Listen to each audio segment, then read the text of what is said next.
Happy Tuesday, everyone. I hope that you enjoyed yesterday's. I hope it was informative. Nobody sent me any messages, so either nobody made it to the end or I explained it perfectly.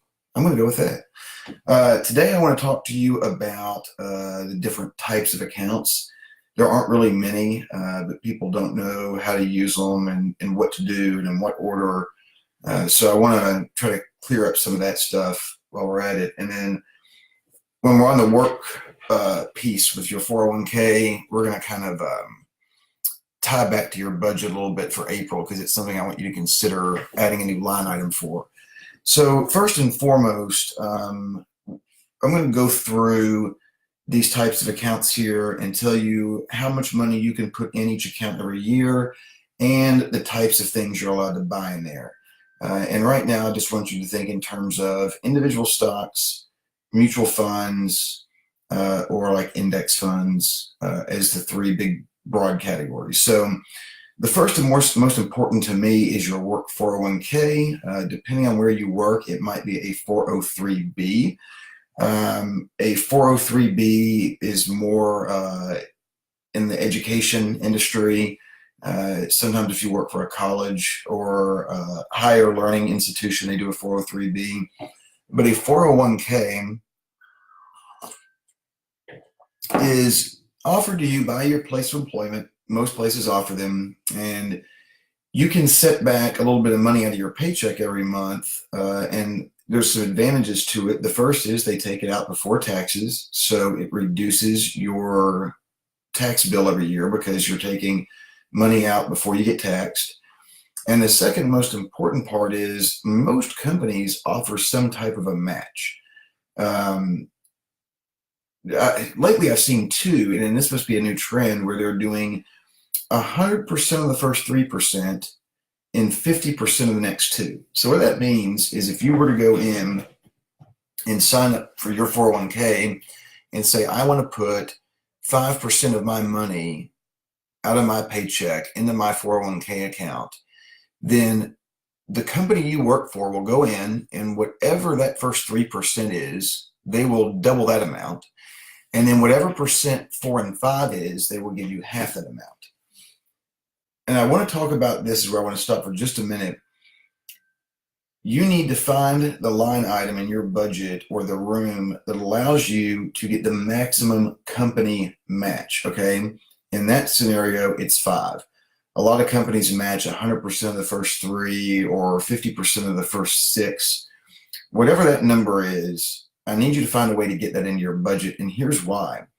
That is an immediate, massive return.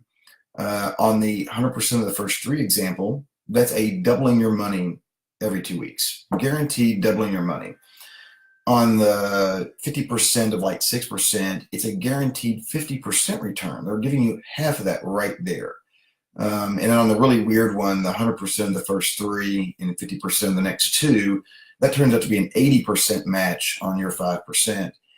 And if you look at your paycheck, these are not going to be big numbers. It's not going to slaughter you to put back between 3 and 5% of your money in the 401k. The limits on those are $19,000 a year is the maximum you could put in there. But we're not anywhere near that point yet. What I want you to do right now is just find a way to get the company match, just because that is a guaranteed return that is going to be better than whatever interest rate you're paying on any credit card, just the company match. Now, what are you allowed to buy inside of a 401k? You're really only going to have 2 options, which is mutual funds and what are called target date funds. And I didn't talk about target date funds yesterday because they're relatively new, and most people will only see them in a work account. They don't typically go out and buy them on their own. And what a target date fund does is it takes your age, and then it says, as you get older, we're going to automatically rebalance this to make it less risky and more conservative over time. And inside of a work account, those are just fine. I would tell you just to generally what I tell people to do is put 60% of their 401k money into the S&P 500, 20% into it like emerging markets or an overseas fund, and 20% into a small cap fund, which means small, tinier companies. You all remember Yesterday we talked about market capitalization. Small cap is a smaller capitalization company that can grow faster. And then that's what your 401k is. And over time, you can add to it, but upon retirement, you will pay tax on the money that is in the account. You can put it back tax-free, but you will pay tax on it as you draw it down when you retire. Now, if you leave a job, you can cash that out, which is a horrible idea because they're going to charge you about 30% in penalties, early withdrawal fees, and taxes. You can roll it into your next job's 401k, or you can simply put it into what's called a rollover IRA. So I have at Fidelity a rollover IRA. When I left Sprint, that money went there. When I left Verizon, my Verizon 401k rolled there. When I left Cox, it rolled there. Same thing. Rolling it to your new company is also not a bad idea. And whoever does your 401k at your work, if you call them, they will walk you through that. So for now, I want you all to be concerned about getting the company match for a moment, for now, just because of the return you get out of that. The second type of account you can have is just what I call a normal, regular brokerage account. You go over to Fidelity, you open up an individual account, you don't pick IRA or Roth or anything, you just do a regular account. That account would have no limit whatsoever on what you can contribute to it. It is an after-tax amount of money that you're putting in, so there's no way to have it deducted from your paycheck pre-tax. The only thing you can do that on is your retirement accounts at work, and then you will pay tax on the gains at the end. But that is the last account type I would want you to open. It's only going to be there if you can get to the point where you're saving a shit ton of money every month and then need somewhere else to put it. The next type of account is, and in the regular brokerage account, you can buy whatever you want. Individual stocks, you can buy treasury bonds, state bonds, local bonds, index funds, mutual funds. You can buy everything there, okay? The next type of account I want to talk to you about is an IRA, and there's two types of IRAs. There is just a traditional IRA where you put money into it and you get a break on your taxes that year for the money you contributed. So it's like doing it through a 401k, but you're doing it on the other end of the spectrum at the end of the year.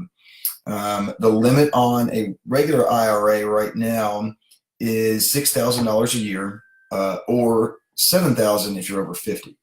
And again, you can buy almost anything in that. Individual stocks, mutual funds, index funds, everything can be bought in there. But the first type of account I want you all to get to is a Roth IRA, okay? A Roth IRA is money that you put in after taxes, so it's just money that you've got in your bank account. You don't get to claim at the end of the year that you contributed it to lower your tax bill. But the great thing about a Roth is in 30 or 40 years from now, when you go to remove the funds, every penny is tax-free. And a Roth IRA is also $6,000 a year, $1,000 if you're over 50. Once you are down the road and your debt is paid off and you have your emergency fund built, if you're doing your company match with the 401k, the very next thing I would love for everybody to do is max out that $6,000 a year, because that can grow to an astronomical amount of money over time, and all of that be taken out without a single penny in taxes being paid. Okay, it is the best account on the planet by far, after your company match on your 401k. So somebody asked me about this the other day, and I wanted to bring it up because it's new. Companies now are offering Roth 401ks. It is the exact same thing as a Roth IRA, meaning the money that you put in there is going in there after tax, and then it will be tax-free down the road. My only complaint with Roth 401ks through a work is they limit what you can buy in them. You generally cannot go out and buy individual stocks. You can only buy the funds that are offered through your company. So if there is a cheaper fund out there, expense ratio wise, you might not be able to buy that. So I'm not a fan of the Roth 401k only because of how restrictive it is. And the Roth 401k still has the same limits as a regular Roth IRA. So if you have a Roth 401k at work for right now, I would ignore it. You're doing your budget and finding extra money and trimming out fat and waste. You are now paying down credit card debt and starting an emergency fund. Eventually, you are going to exhaust all your credit card debt. But while we're on this journey, I'm now asking you to add another line item to your bill where you at least get your company match. Quit throwing that away. I'll tell you about that interesting stat on that in a minute.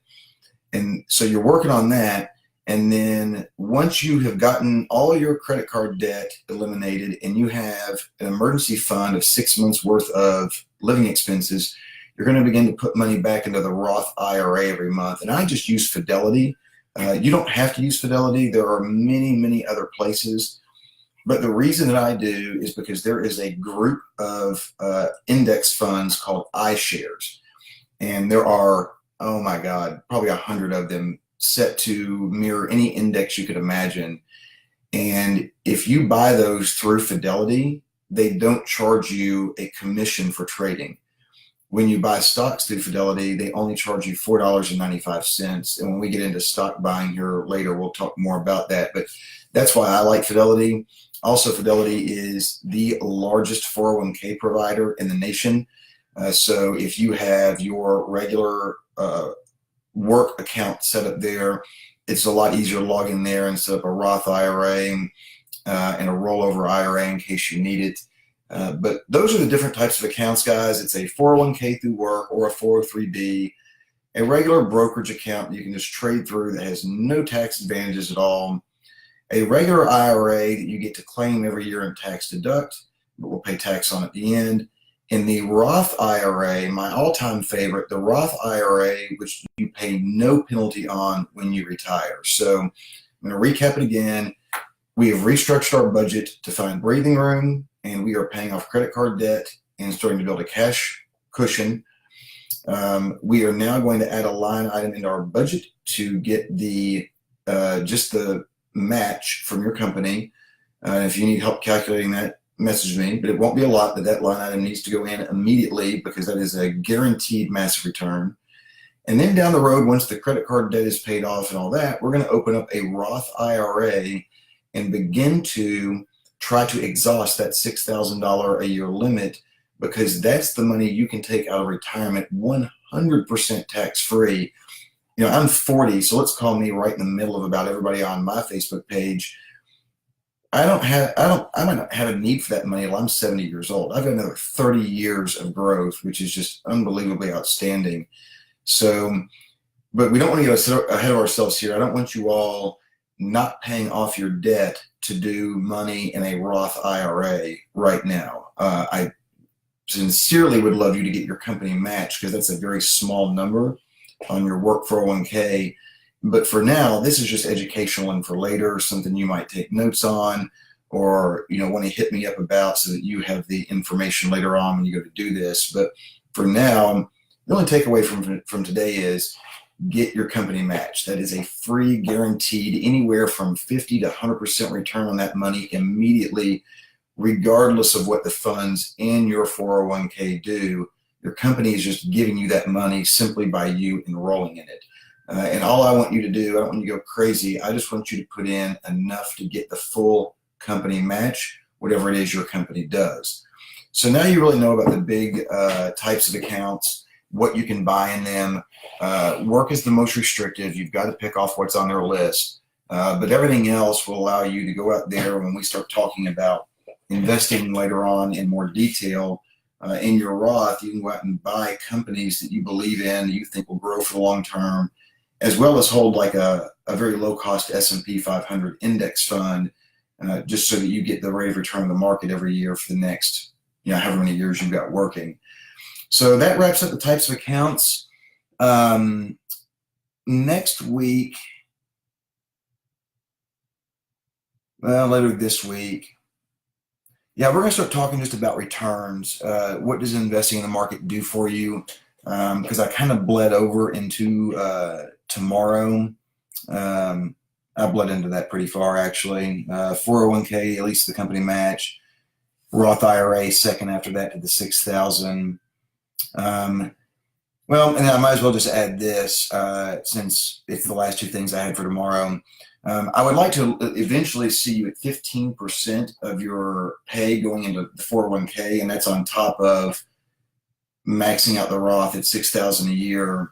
And then because the ultimate goal is to get you saving at least 20% of your pay, which would be 1/5 of your pay every month, and piling that back for retirement. And believe me, that's why we started on the budgeting first, because to a lot of you right now, that's going to sound like that'll never happen.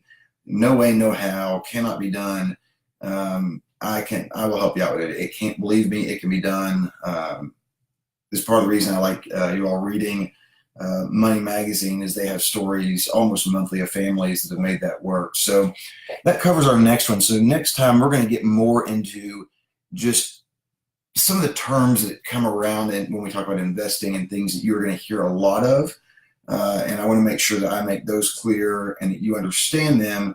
That way you're more educated when you're out there looking to buy a company or make an investment. So we're at the 16-minute mark. That should be enough for today, since I covered tomorrow as well.